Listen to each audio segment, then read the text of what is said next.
My name's Bucceri. I'm from Coronado School of the Arts. I teach a variety of digital arts there in the School of the Arts program and electives for the high school. One of them being game design that we just implemented over the past year. I wrote curriculum, studied, picked brains, and finally came up with something. So this is pretty exciting for me to be able to sit with a panel and kind of hear a little bit of their background and what they do and how their journey took them to where they are. So we have the 4 panelists. We'll start out by asking them what their background is, how they got to be where they are, and so forth. And then I'll ask maybe 1 or 2 questions and then open it up to all of you to pick their brains and see what they have to say. So down at the end, I'll start down there, we have Josh Friedman. He's from 10 Digital Media. That's right. Company, or that he owns. And he also teaches at Cypress College. Okay. And then we have Sean Loomis. Yep, you got it. He's the Adobe Education Leader, and then I got a really long title, don't worry about it. A bunch of other things, so I'll let him explain that. And then we have Alexei Othen-Gerard. Othen-Gerard, got it. Othen-Gerard. He's an independent game designer. And educator. An educator at, you're at Ann's Balboa. School, Balboa, right? Yeah. Or Jeff School. School. For some reason I was thinking Ann's School.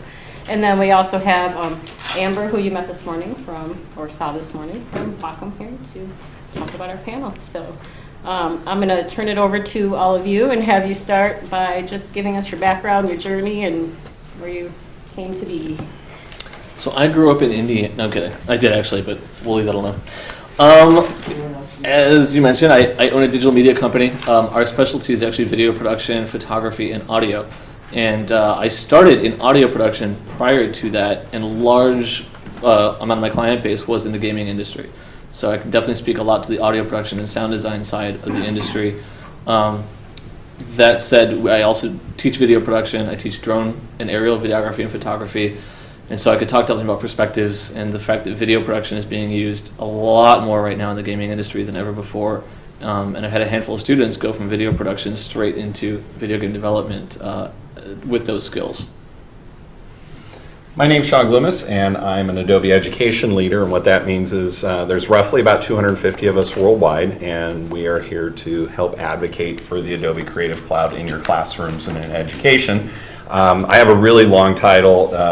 My other job here in the state of California, I'm the K through 14 statewide technical assistance provider for career pathways under the Doing What Matters for the Jobs and Economy with the California Community College Chancellor's Office. Say that 7 times fast. And you can tell, yes, it is all on my card too. So, and there's actually 2 of us who do this job. And I actually came from Golden West College.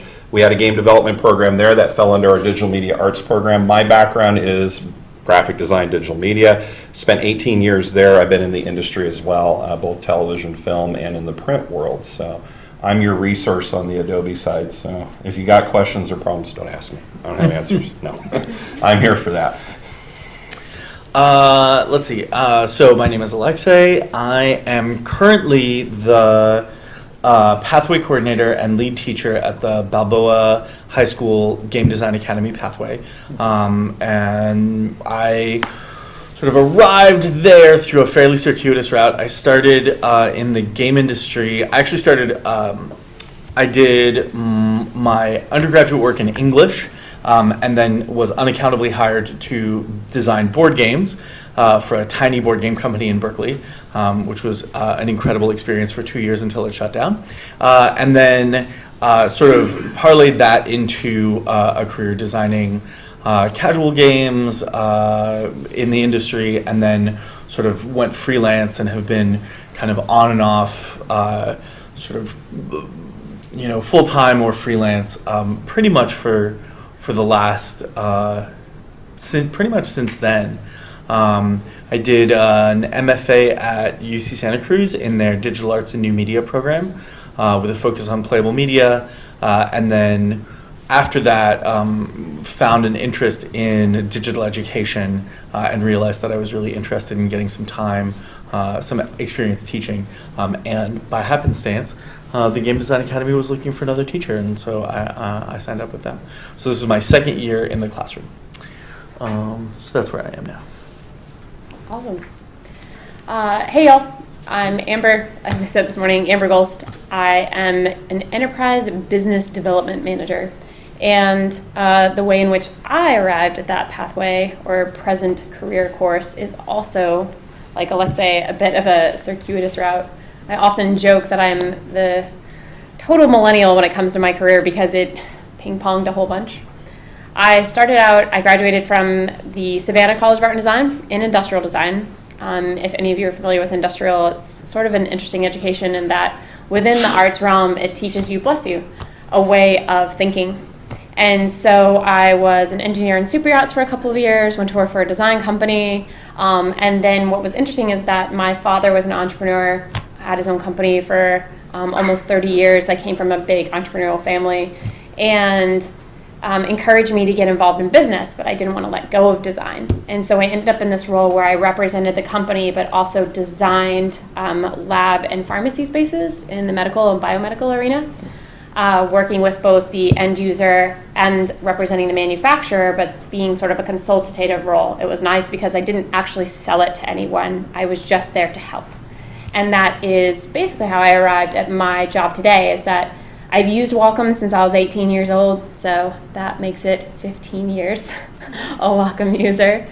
And I felt incredibly alienated by digital. It's funny that I work for a digital company because I came to digital kicking and screaming. You'll still see me with a pen and paper now, but this actually is a Wacom product that then makes it all digital. So it's a little bit of a foot in both worlds.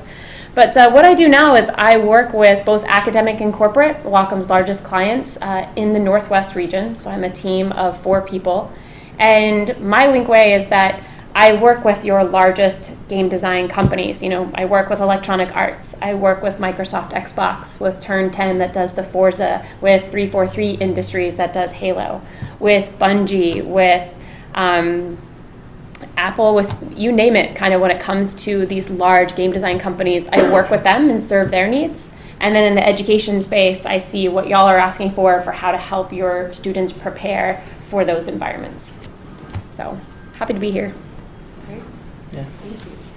Thank you all. That's just 3D environments. a great question. So to segue off on I would probably a lot of people say how are students, if we're teaching them now for something that really doesn't exist in 4 years, especially in the game design company, what is the most important things that we can, as educators, as teachers, or as just getting these students ready for the larger part of the industry, what is it that we can do now that will help keep them engaged? Because there's so many students creating so much now, and where do they put it? Where do they go? Who do they contact? What could be a stepping point or a springboard for them? Where do you want to start? Yeah. You go ahead. Go. Alexei. I mean, I raise my hand because I have opinions about this. As we all do. Yeah. So in my program, I definitely focus a lot. I mean, I think it's important for students to come out of best case scenario, out of high school with some sort of understanding and appreciation for obviously the tools that designers use. So I teach Unity to my 12th graders, which is a 3D design program that's very well known in the industry. It's sort of industry standard. But we teach JavaScript as well. But the thing, as has been mentioned before, technologies change, and you can't really anticipate when the tool that everyone uses, and this has happened several times over the course of just my career, the tool that everyone uses today, tomorrow is just we're over it, and we all found something else, so you don't necessarily know when that's going to happen.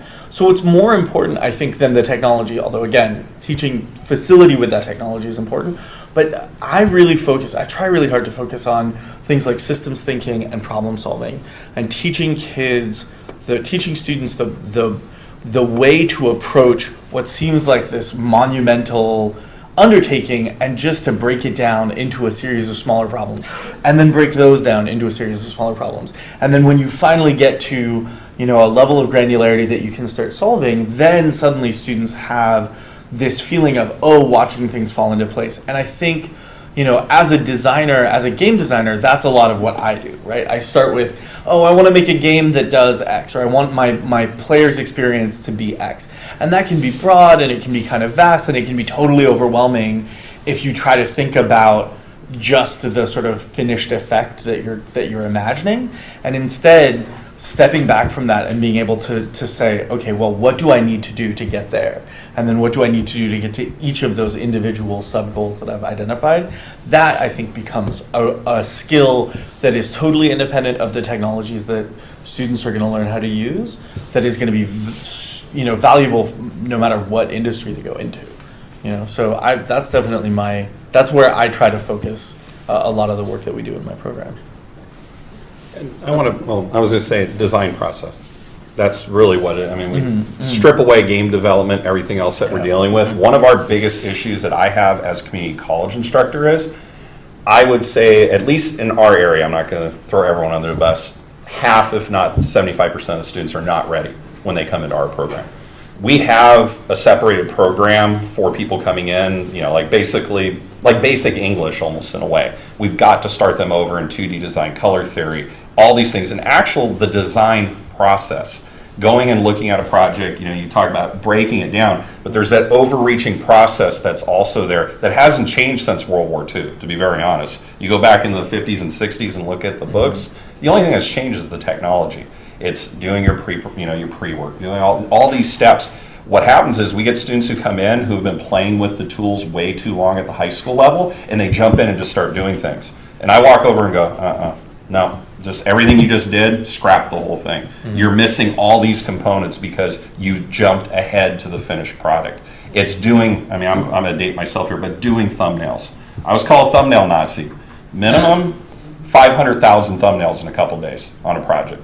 That's just like, for me, it's like, no, you should be working in your book, doing those things, working by hand. That's where like the tablets come in, or working on paper, and then getting into production process. And I don't care what we're dealing with. It's print, web, UX, UI, game design.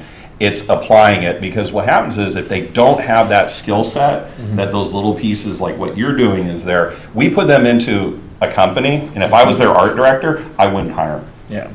Bottom line is, I was in that position. I was an art director for a long time, and most of my non-hires with good portfolios, the question I asked was, tell me about this project. Tell me the story behind this project. What went wrong?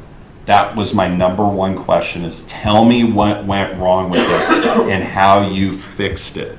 It's that creative process of, yes, and I'm just going to do a print thing here just because that was my main background, is tell me what went wrong with this print job, because I can see it. As a professional, I know something went wrong. Tell me about it. And if that student can't tell me how they fix that problem, quite frankly, I'm not going to hire them, because they're going to make that mistake again on my dollar, and I don't have time for that. And so I tell my students is, don't fear failure. I love failure, because guess what? You learn from it. That goes into the whole, we've all been saying that forever.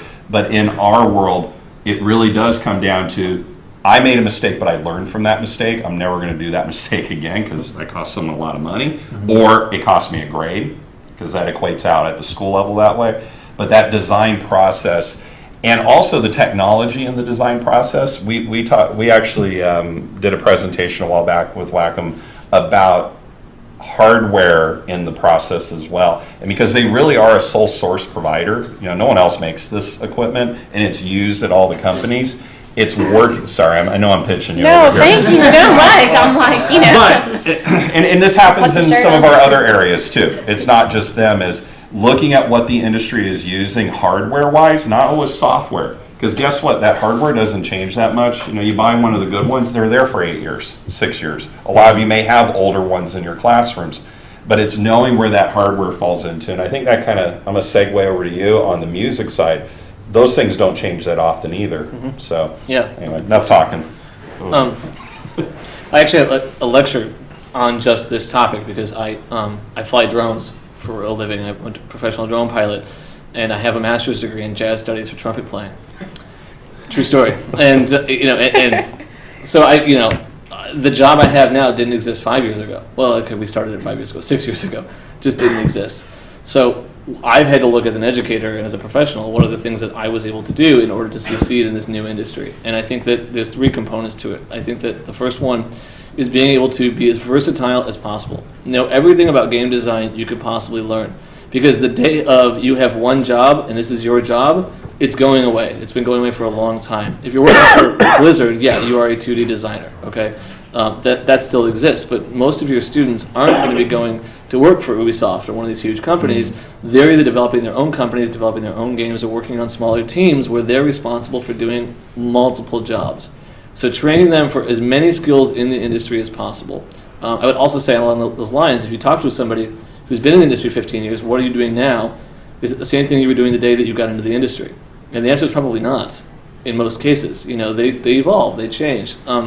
We're lucky now that our high school students have access to things that they didn't have access to when these 20 or 30-year veterans were growing up. So they can learn as many languages as they possibly can. They can learn as many different types of hardware, software, learn audio. You know, if you're going to be developing games, even if you're an artist, you know, because you're going to be working with people who do that, and you may find that that's something you want to be involved in as well when you're still in high school. Okay, so diversifying is definitely number one. We're beating it to death. I apologize, but soft skills, teamwork, working in groups. Okay, this is game development. There are very few lone horses that have developed games and succeeded. Right. It's a team thing. And one thing I would advise doing is put 4 people together who are all really strong at 4 different things, and then have them switch roles. Force them to do something that the other person's doing. And what you're going to find is, how are they going to find out how to do it? It's something they've never done before. They're on a team. Someone's an expert. You're going to do what? You're going to work together. You're going to talk to that person, okay? And then they're going to help each other, you know? So the soft skills, you know, you're not hireable if you can't talk to human beings. You know, if you're always in the phone, which I am guilty of as well. And then there's a third thing as well that I had a moment ago that just slipped my mind. Again, I lecture this professionally. I'll come with it later. But either way, learn as many skills as you possibly can, even if it's something that they don't know that they're going to want to know one day. That's, I think, the best way to move forward, and then being able to work with people. And one last thing to kind of piggyback on what he just said we've got to teach these people to be their own business people as well, the students. How many of you read the Otis report? Okay, good. Go do a Google search for the Otis report on the creative economy. It's a Los Angeles-based report. There's also a statewide report, and it really goes through the economy here in the greater Los Angeles as well as California. And if I'm not mistaken, I'm going to throw a number out here, I may not be right, but it was something like by 2025, 70% of all entertainment jobs are going to be freelance jobs or contract, less than 3 months. So what that means is these students, as well as my adult students, we have to train them to basically be business people as well. So it's a whole other skill set there, 1099, how to do their taxes, all those things, because guess what? The jobs they're going to end up with are not our grandparents, and it's not the jobs we had. They just don't exist anymore. From the graphic design side of the world, those numbers are going to be in the 90 to 100th percentile in the next 20 years. I mean, right now, almost all the work I've done the last 5-10 years, all 1099. I haven't worked for a company since McMullen Argus, and that was over 10 years ago when I was an art director. And even then, there was only 5 employees. I had 100 people in my department. The other 95 were all short-term contract employees, less than a month to 3 months. And we fired at will. I mean, if our projects were down, they all moved out. And I'm guessing the game industry is very similar to that, only because we don't have numbers from the federal government on the game industry either. That's a whole other conversation. But Real quick, my third thing. Hey, you remembered. I did. Portfolio that showcases more than one skill. So, I've been at GDC, I'm waiting in line to talk to people, and I see someone go up and they say, what do you do? And they show all their artwork in 2D or, all their 3D, and that's all they have. If that's all you have, then that's fine. But again, if you can diversify and show them, okay, look, this is what I did for this project, and it's different than what I did for this one, and the portfolio, all 3 pieces are quality, you're hireable. Amber, did you Sure. have? Yeah. These guys said some great stuff, honestly.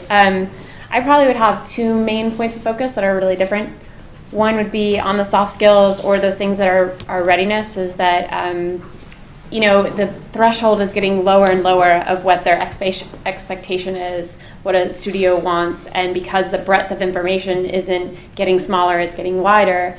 in high school, what's challenging for y'all is that, like, when I went to high school, they weren't expected to prepare, have this level of equipment that they are today.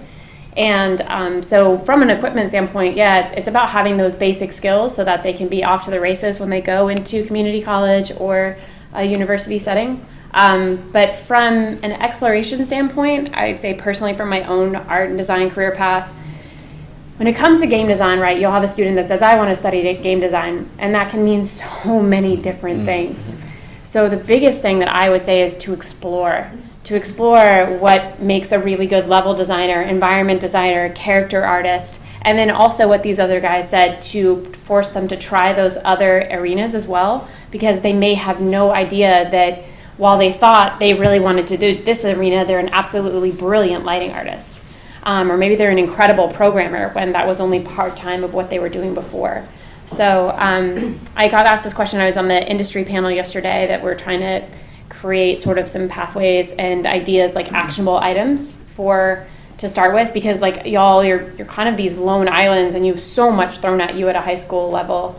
So how do we make that easier for y'all? And I think that exploration piece of just enjoying it and not being stressed about like teaching the students like motivation or getting them to want to do something. If you put the right thing in front of them, a lot of them will be self-motivated. You know, and like I think it was Sean that said, you know, or Josh, or maybe it was you, someone like when they lose a grade, them to treat that like their business, right? So now you just got downgraded or you didn't win that portfolio piece. So Yeah, pay cut. exactly. Great. Well, awesome points. Is there any questions from any of you at this point? As for game design software, the two big industry standards usually are Unity or Unreal. What are the pros and cons for either one of using it, like in a high school level? Unity's easier to learn. Unreal is not only much more difficult to learn, but it's a lot more complicated.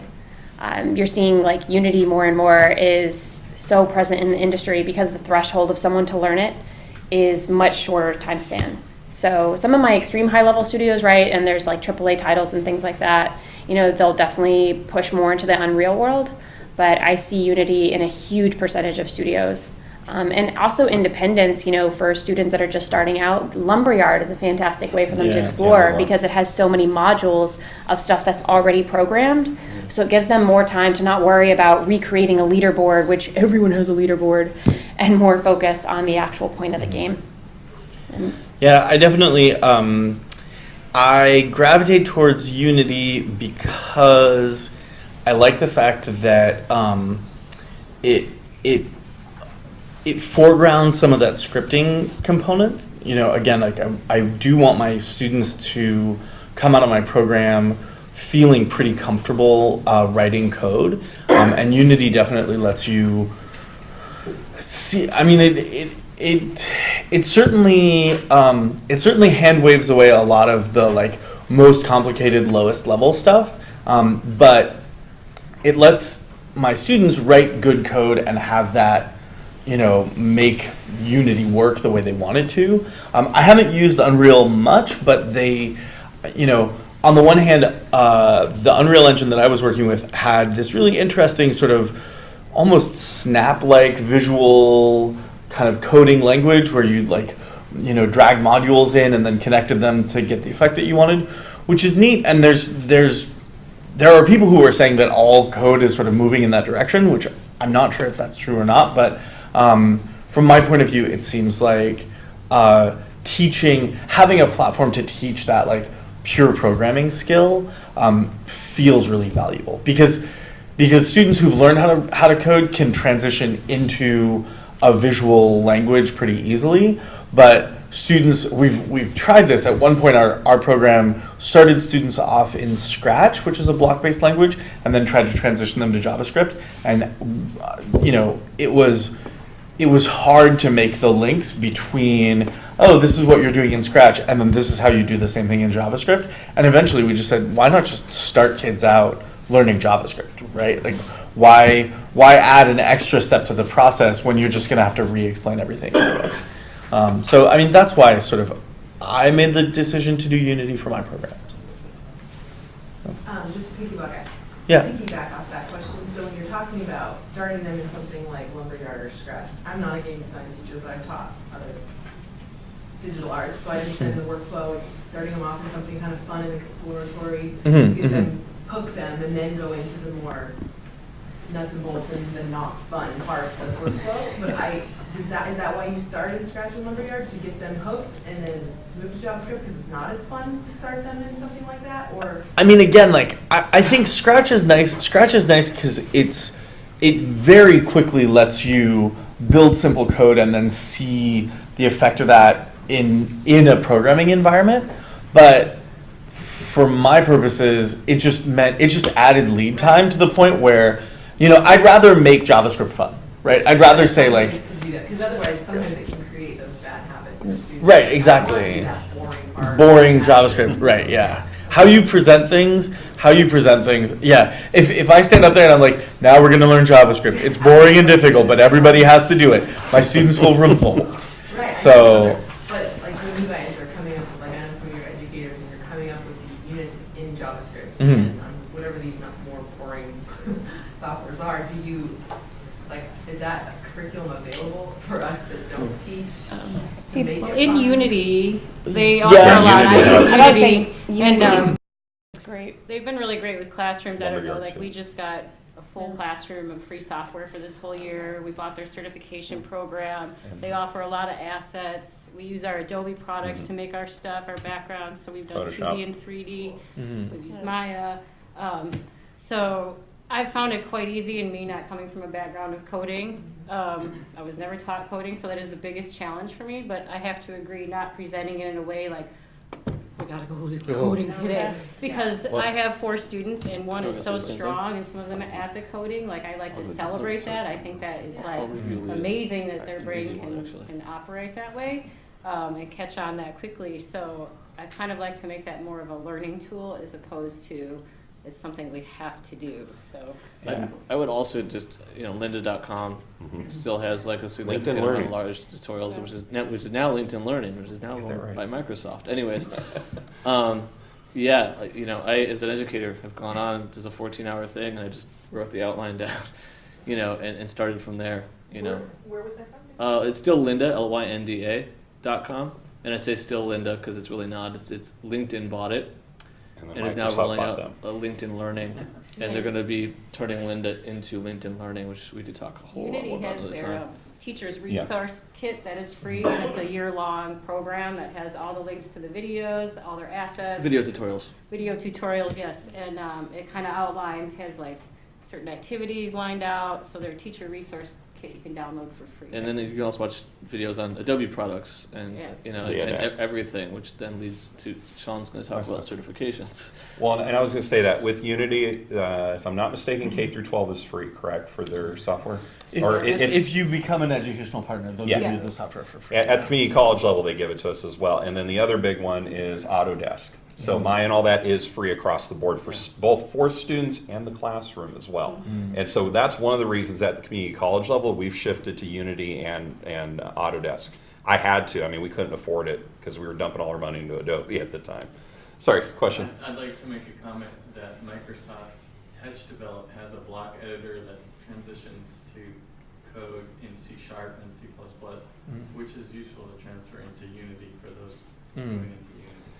Everything's starting to tie together well. On the Adobe side of the world, if you got Photoshop, it has 3D as well built into it now. We have all the stuff with Maya that comes with Autodesk. That's free. So there's really no reason now, like for the dollar barrier, maybe 10 years ago it was, because I was in that world, it's like, where are we going to find $80,000 to buy what we need?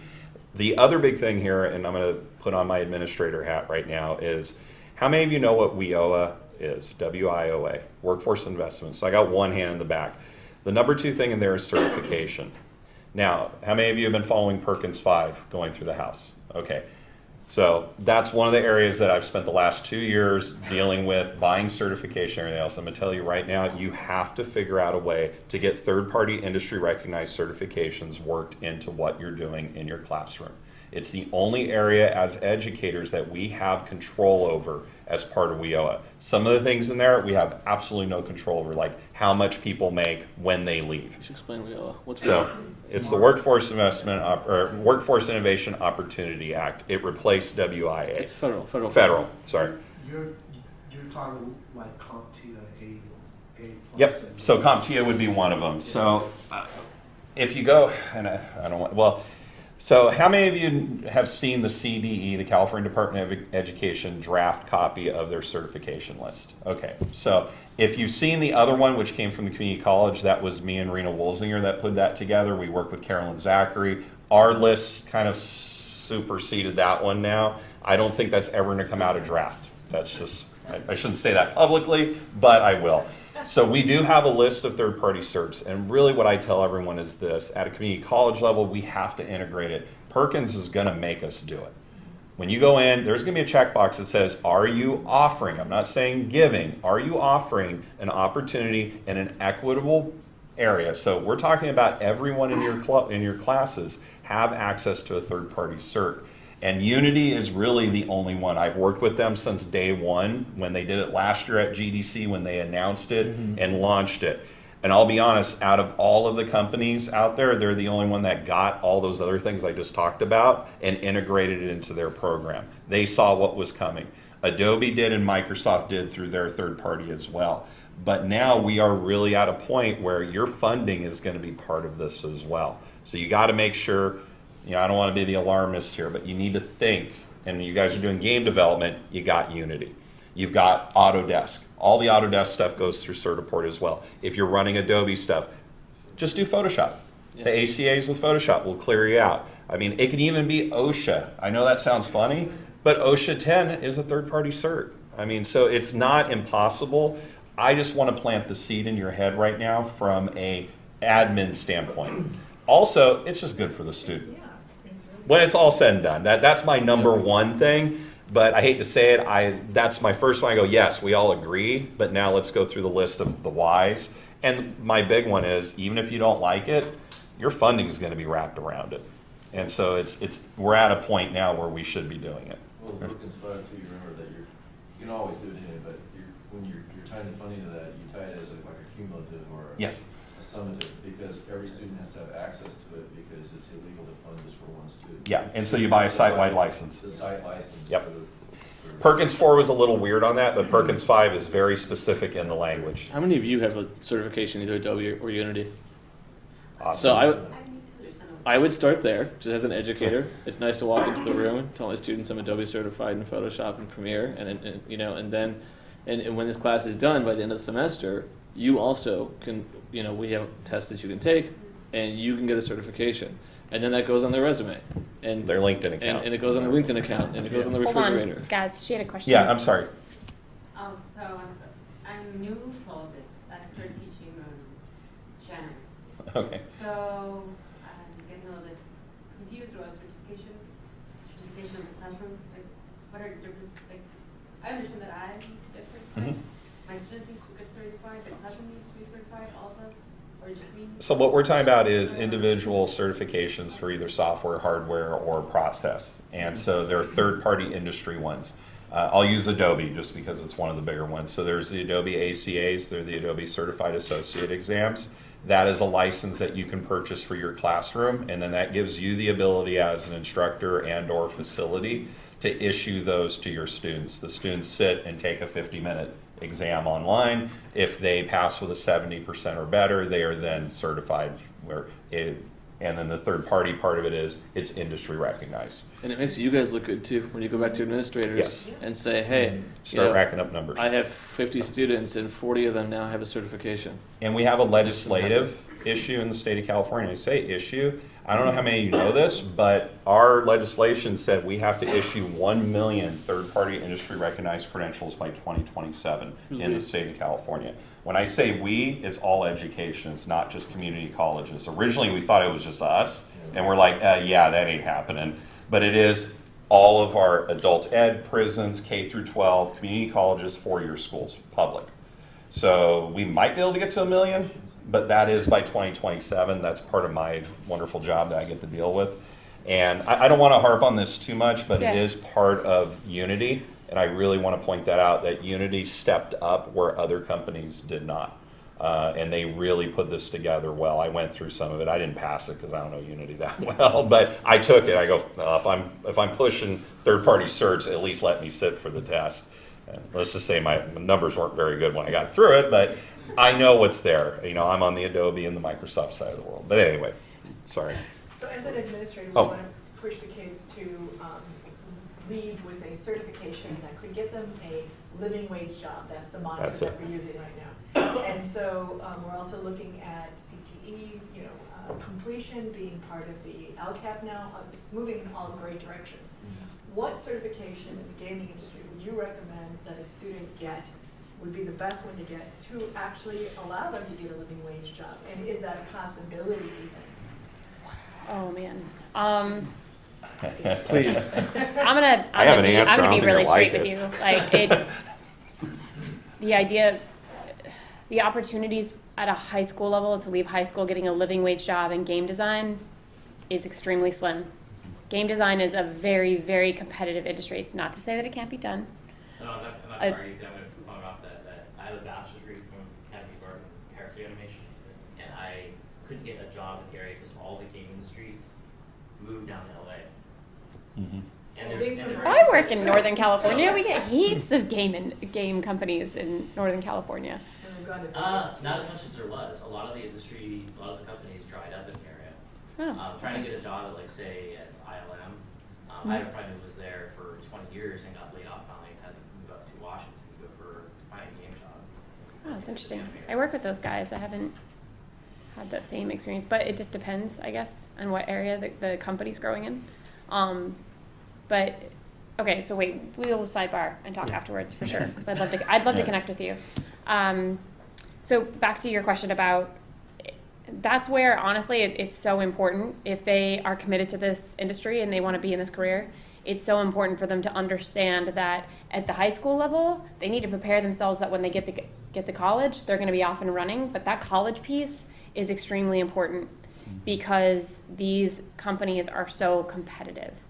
And the people that they have coming them, they're just begging them for jobs. It's one of the fastest growing industries in the United States, I will say that. So game design programs, I can't emphasize enough I'll have colleges being like, we want to grow enrollment. And I'm like, grow your game design program, grow your art and illustration programs, because those are the people finding employment. But it's extremely competitive. So to say that they wouldn't isn't necessarily to say that it hasn't been done, but I wouldn't say that there's any certifications. Like, it would have to be a portfolio or a network connection from what I've seen with my studios. I've literally never even heard of a high school student being hired except for once. I don't want to move down this false facade of, a pathway, because we had a meeting with Mayor Garcetti and he invited like 26, 28 major players in the entertainment industry. And many of them were talking about internships for the high school students or the community college students even.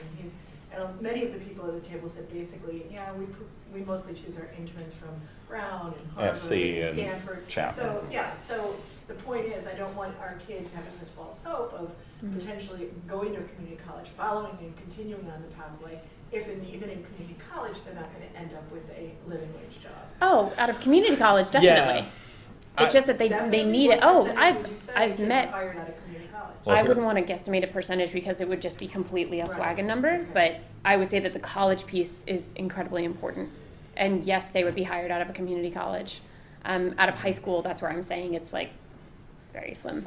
One thing on all this, and it kind of goes back to what you're asking about on pathways, because that's the mess I get to deal with in the state.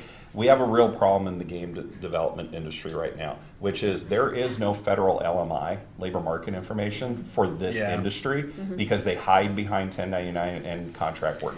I had a huge argument at GDC with some of their trade group people. They were harping on at me going, build more programs, we need more people. I said, stop hiding behind contract work, because the federal government, Census Bureau, IRS, or all of our other stuff, workforce development, there is no data for this industry that we as educators can use to justify new programs. You can talk all day long about how big this industry is, but when it comes down to a room of administrators, and I'm not knocking them because I'm one of them too, but when we have our rules to create a new program, we have strong workforce money. Some of you know about the 200 million. for us to go in, we could do it as a new program, but if I had an existing program and I wanted more money, I have to show LMI at some point that says there is growth in this industry, there are these things. And because I don't have that from the federal government, guess what happens? Welding gets our money, because welding has those numbers. And if I got $1 million sitting on the table and I'm an administrator and I'm playing by the rules, guess where my money's going to go? And so the arguments I had at GDC with the trade groups was, you've got to show us that you're hiring people. I don't care how you do it, we got to figure this out. I mean, I don't have an answer for that, but it's an issue, I don't think so much at the K through 12, but at the college level, for us to use funding to create these programs to feed your students through us into industry, we got a roadblock. And it's getting worse. Like I said, that Otis report, that's the only report I've got right now that I can really walk into a room and say, look at what's happening, because it came from a third party. There's some on the East Coast that we have. NYU did a really good one. I believe Georgetown had one as well. But Canada has a really good one, but that doesn't help us. It's the Canadian government. So that's a big issue with creating these pathways. You asked which certs. I would go with Unity, Microsoft, and Adobe, and just a mix of those, because a lot of your students, if they're doing the Microsoft stuff, the MLS, guess what? They're going to use it in their other industries. If they're doing 2D design, they're going to be doing Photoshop, maybe going into AutoCAD as well, and that end of it. But Unity would be the one I would say, because that's what we're doing as well. It is really the only one that's a really true third-party cert right now in the industry. Pro Tools, if you're doing audio. I mean, so we have that checks those marks off, but it doesn't answer your question, which is, can a student really get a job? I'll be honest, I don't think so. I mean, Pro Tools still being. Hey, I'm sorry. sorry, I don't, Yeah. if we can sidebar, just because I Yeah. know he has a question and he has a question. Sorry. But I would want to continue the conversation for sure after either, whichever. Sorry, we skipped you over there. Regarding the certifications Mhm. and what we just had a discussion about, high school students needing to go to a college to be able to get into the field, why do we need to cert at the high school level? So it's actually a twofold. First of all, like for me, I'm talking certifications in general, but let's say Unity. What I would really suggest on a Unity certification from your high school to a community college and or four-year is you're looking at it as a centerpiece component for articulation or dual enrollment. So that's another part of what we're doing here is when we talk articulation, which is an agreement between the two schools to give college credit. One of the things with Title V is we have to do credit by exam. So we have to have some type of portfolio or that. What we're pushing, I say we in Orange County and across the state, is look at your certification as your third-party credential, and your, that nice little centerpiece is that final credit by exam. And some of you, how many of you have done articulation in here? How many of you have been stopped with articulation because the teacher at the community college goes, no? All right, so I'm gonna say a few things here just because I've been in the middle of this war for a long time. When I have a teacher who does that, there is absolutely nothing I can do as an administrator to change that. If a teacher says, nope, that's it, we're done. There's no more conversation in the state of California because they have academic freedom on that end of the world. And that's very frustrating for you guys from a K through 12 perspective. If we have that third-party cert, that teacher can still say no, but I'm just gonna be flat honest, then they're just being an asshole when it all comes down to it. Because there's no reason we can't argue it's a skill set. This is what Microsoft or Adobe or Unity says, that this is the bottom line. Why aren't you accepting this? Mm-hmm. So it helps bridge those pathways, not so much maybe get the job, but it helps bridge with our community college. And I'll be really honest, go after your 4 years as well. They are hungry right now. I'm dealing with them around the country. They want your students, they want them prepared. That certification shows that at least they have the bottom, I don't want to say bottom line, but they have a baseline with their skill set. And then really talk to those schools about getting them credit. My whole goal is if we can get a student coming in as a junior, then we've done our job. With all these other things happening before they get to a 4-year, like a Savannah or that. Reach out, ask them, tell them what you're doing with your certifications. If it's Pro Tools and Unity and Photoshop, where can we get these students as much credit on transcript as we possibly can before they transfer? It saves them money, it saves them time, and once again, the colleges like these students more because we're not spending resources retraining them. I know that simplified a lot of the whole process down there, but we can sidebar for any of you who want to talk to me, because career pathways is my end of the world. But anyway, sorry.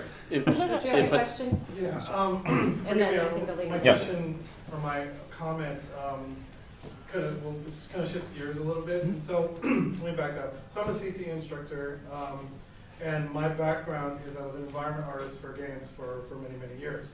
And so, my tendency in my classroom is to want to beef up that side of it, because it's like, when we talk about game design, for me, when we talk about game design, we're talking about specifically making the game work and making the game fun, as opposed to what I think about. Well, game art is different than game design, because I know when we talk about game design, I feel like we're only talking about the coding and the design aspect of it, and I feel like we don't talk enough about the art side. And so, I guess my question is that as a game artist, my tendency is to want to push more, like, I want to teach them ZBrush. I want to teach them, like, Substance. I want to, I'm teaching them, like, basically the fine art principles in my digital art class, because it's like, I want the games, if I want them to make a game, I want it to look cool too.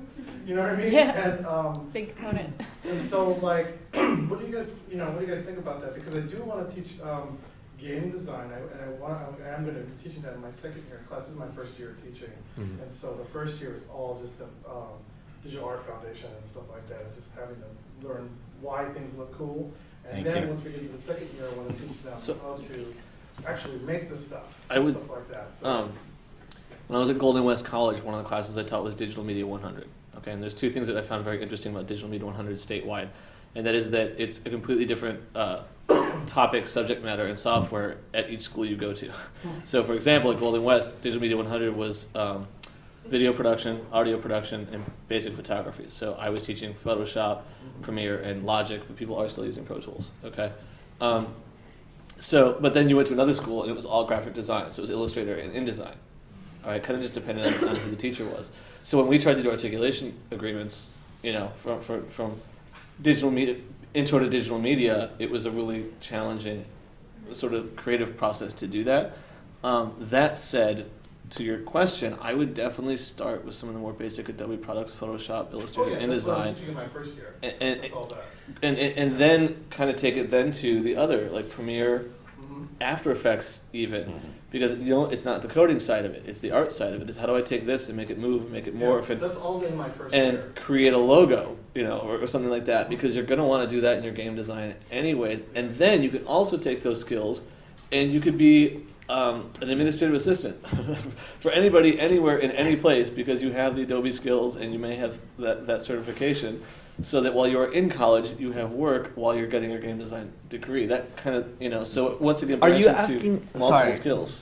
Jump in there. Are you asking about what skills do we teach when we're trying to teach things like mechanics and systems design? Yeah, that kind of stuff. Okay. You see, when we say design, Mhm. for me, I'm Right. game design. So Art is game art. Game art. It's not game design. So this is one of those things. It's interesting because this is actually one of those things where like the industry itself still doesn't have good vocabulary around this. Like, I've been my job title has been game designer in like the vast majority of the places that I've worked, but what that has meant when I've tried to interview at new jobs has been wildly different. I'm like, I'm a game designer. They're like, oh great, so you know Photoshop or animation. I'm like, no, I don't know any of those Yeah, things. personally, I hate that because it's just like the game artists make the game look Mhm. pretty, game designers make the game fun. Make the game fun, right? So there's an expanding body of knowledge around like how to. So what I'm writing curriculum about this that has to do with sort of what are the essential elements of game design around things like balance, around things like mechanics, around things like dynamics and affect. So, how do you make a system and make sure that everybody in the system is going to be able to approach that system in a fair way, right? Does everybody have the same chance to like win or have fun?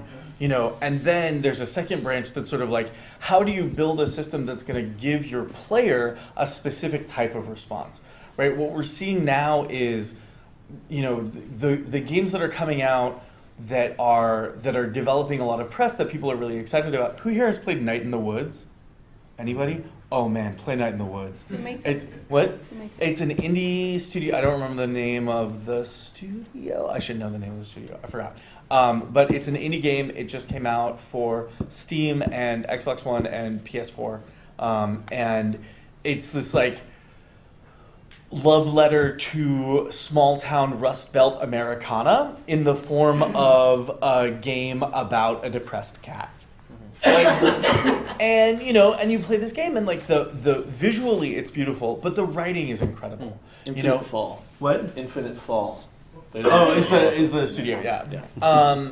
So figuring out kind of how to build user experience in terms of like systems and system design is its own separate important component of making a game.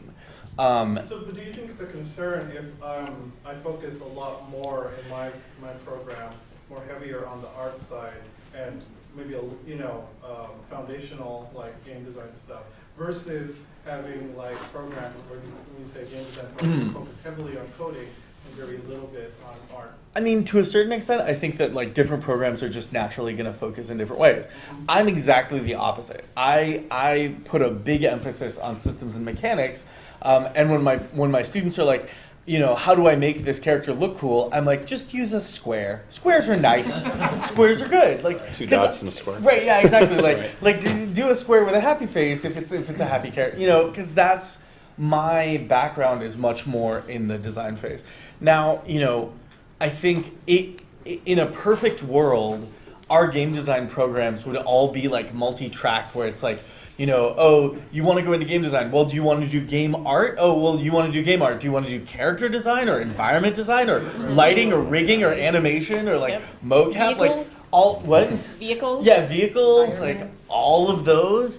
And that would all be under just the rubric of game art, which would be a separate, but linked, but separate track from game design, which would be like balancing economies and systems design and affect and like all these other elements of sort of creating the meat of the interaction that is going to give your player the experience that you need, which itself is different from engineering and coding and resource allocation and memory management and how are you accessing the various different components that you need so that you can update on your update loop so that everything moves to where it needs to be on the next frame. So I guess in one way I'm kind of answering my own question is that if you have a who is very familiar with like coding and stuff like that and working with the game engine and can integrate their art easily into Unity, something like that, that's pretty valuable as well. I think so. Again, it's the thing that is trickiest, I would say, is that, and this is actually has been true historically throughout the entirety of the game industry, right? I mean, if you go back to Atari, right? Atari didn't hire designers; they hired engineers, taught them how to work with Atari, and then told them to make games. And these were not people who had been trained in game making, but it was assumed like famously, someone at one point said that like engineers are about as important at Atari as janitors. Like there was this sort of like, even though these were the people who were like deeply involved in the system, there's this kind of like, whatever, they just make the games. Like how important can that be at this game company? But it's true that art, you can talk about, well, what tools do you know how to use? And, do you have an Adobe cert, et cetera? And engineering, you can talk about, well, what tools do you know how to use? Do you have a Unity cert? But that middle part, that design part, it's very ephemeral. And there aren't, there's a lot of kind of, there's a lot of fuzzy feelings about, can you make a good game, right? Can you make a fun game? Well, because I also believe that art and design obviously they work together. Right. Otherwise, the player would not know to go down Right. this hallway, to go down this. As the artists, we work with the designers to light the area and stuff like that. And that's the thing is that ultimately all of these pieces are really, really closely interrelated, even though they're very different disciplines. And one of the really unique things about building games is that you have to get good, right? Again, there are very few people who are brilliant artists, brilliant engineers, and brilliant game designers, and they put it all together and like it's one person and they're making a game. Yeah, like Unicorns. yeah, right, exactly. Like that happens, but it's very rare. So then how do you like which of those skills do you teach and what do you focus on? We have about 5 minutes Sorry. left. Oh man. Sorry, no, And we're she fast. had a- And Talk. I just want to throw one I thing. wanted No. the lady to get her I know. question. She's Entertainment I just wanted design. to share my background before I started teaching computer graphics was working with medical illustration and graphic design. And my last place that I did the medical illustration was at Stanford University doing medical graphics there. And what I find is that, to be fair to the students, I encourage them to go into engineering. We were the Architecture Graphic Technology Academy with a community partnership with UC Berkeley. And I have one student that was I have several students that have been very successful after graduation. One of my elementary school students is a tech at UCSF, his mother was telling me. And the student that I'm thinking of was very talented in terms of drawing, but also with computers. And he ended up getting a scholarship to go to UC Berkeley. And I'm encouraging the students to go into engineering. Now, that's not to say that in terms of their pathway that they can't, get work with the game graphics industry. But I think that encouraging the students into some industry that, supports the careers beyond game graphics is being fair to the students to a certain degree. And that kind of goes back to what I was about to say, entertainment design. Fullerton Community College converted their entire graphic design department into full entertainment design, which includes game design. It's all the art side that you're talking about, character, the whole 9 yards. They're in about their 4th year, and we're starting to see that nice crossover now. These people are not just going into game stuff. They're working in Hollywood. They're moving into other areas. They're going into design, engineering world as well. So Where'd you say that? it's Fullerton College. So if Amy wanted, Phil's a friend of mine who runs it over there. So, but they went full blown, completely separate route. Didn't want to get into the narrow. They went more. They just call themselves We Are Entertainment Design, and so they're all Hollywood guys that moved over there. So they saw it. Any other questions? No? I'd like to give our panelists a big round of applause. Thank you.